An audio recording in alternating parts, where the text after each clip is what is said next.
আর regarding birth certificate, নতুন birth certificate কাজে লাগবে না।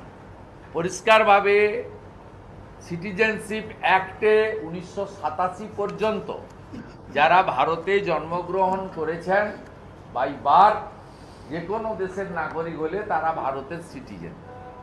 এরপরে 2004 পর্যন্ত আপনার বাবা মার আপনার এখানে একজনের এখানে জন্ম হতে হবে।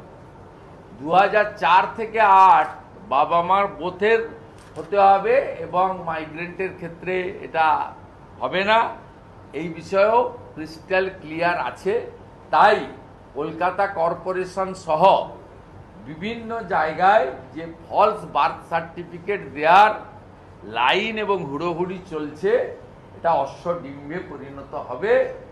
এর কোনো লাভ তৃণমূল কংগ্রেসের চোরেরা পাবে না।